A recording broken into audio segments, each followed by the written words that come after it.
청년 정책 네트워크 소속 청년들이 대법원 앞에 모였습니다.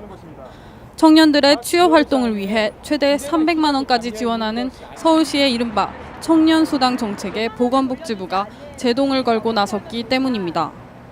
그 소송의 내용은 청년수당이라는 정책이 지금 사회보장법에 근거하여 봤을 때 협의를 거치지 않았고 그렇기 때문에 이것이 무효화돼야 된다는 청년수당은 정책 입안 과정에서부터 청년들이 주도적으로 참여해 채택된 정책입니다. 청년들이 3년 동안이나 머리를 맞대고 힘을 모아낸 정책안을 아무런 근거 없이 말도 안 되는 이유로 싹부터 잘라내려고 하고 있습니다. 이렇듯 청년 정책을 만들어도 막상 시행되기는 어렵습니다. 이런 경험들 때문에 청년들은 기성 정치에 대해 냉소적일 뿐 아니라 신뢰할 수 없다고 말합니다. 사람들은 자기와 비슷하고 자기와 동질감을 느끼는 사람들의 의견에 공감을 하고 또 그거에 나아가서 대변할 수 있다고 생각을 하기 때문에 정치인들이 그 청년들을 위한 대책을 많이 내놓고 있지만 그게 탁상공론 같다는 생각이 들 수밖에 없어요. 저희가 느낀 체감하는 문제와 막상 내놓는 정책에 간의 괴리가 너무 심하기 때문에 이를 위해 각 정당은 지난 19대 총선부터 청년 비례대표 할당제를 도입했습니다. 김광진 의원도 이를 통해 국회로 진출했습니다. 다양한 일들에 있어서 그게 법률의 문제든 행정행위의 문제든 아니면 여러 가지 인식의 문제든 제도의 문제든 이런 것들을 청년의 관점에서 바라보는 일들을 하는 거죠.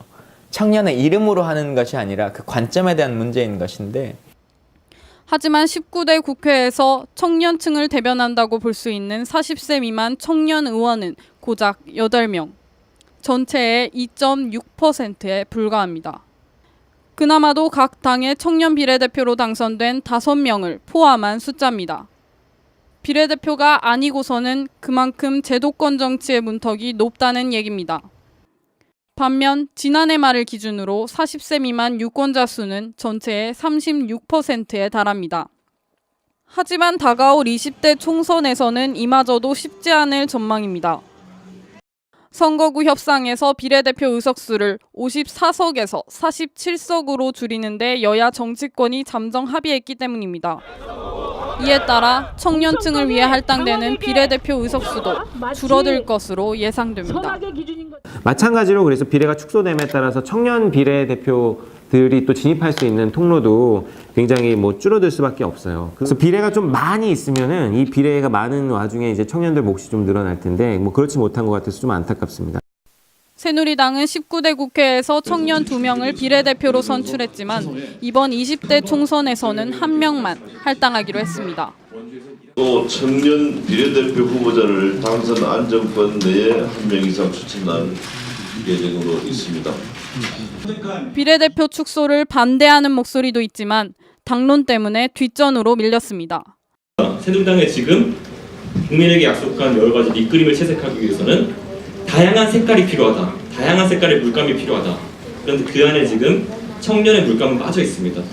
이 나이 많으신 어르신들이 청년들한테 주겠어요? 당연히 안 주지. 지역구 선거에서도 예비 후보자 중 40세 미만의 청년 비율은 3.8%에 불과합니다. 더욱이 지역구 의원들은 청년 의제를 다루기에 한계가 있다는 지적도 있습니다. 지역구민 전체의 이해관계를 떠나 의정활동을 하기 어렵기 때문입니다. 지역구 선거형 젊은 후보인 것이고 청년을 대표하는 후보라고 볼 수는 없는 거죠. 그건 다른 측면이죠. 전문가들은 청년 비례대표가 현재 시점에서 청년 문제 해결에 현실적인 대안이 될 수 있다고 지적합니다. 지금 비례대표는 일단 사표가 없어요. 표 얻은 대로 의석으로 전환이 되잖아요. 그러면 20, 30대의 표가 더 이상 죽는 표가 아닌 거죠. 20, 30대가 투표한 만큼 정당의 의석을 갖게 되는 거거든요. 그러면은 정당의 입장에서도 이제 청년들의 문제에 관심을 가져야지만 표가 되는 것이죠. 청년 유권자들과 정치인들은 모두 새로운 청년 정치를 꿈꾸고 있습니다. 갇혀있던 정치가 국민들에게 더 소통할 수 있고 발전할 수 있는 가능성이 더 늘어나고 또 이제 청년들에게 이제 정치를 참여할 수 있는 긍정적인 효과를 줄 거라 생각하기 때문에 긍정적으로 보고 있습니다. 결국은 모든 사람에게 기회를, 목소리를 낼 수 있도록 장을 열어놓고 공간을 만들어 놓는 것이 아닌가. 이제는 세대가 조금 변하고 있고 그를 통해 가지고 젊은이들도 여기에 참여할 수 있는 기회가 많이 만들어야 된다라고 생각을 하는 거고. 국회는 이들의 바람을 현실로 만들어야 할 의무가 있습니다. 청년 비례대표가 확대돼야 할 이유입니다. 뉴스타파 연수생 최재서입니다.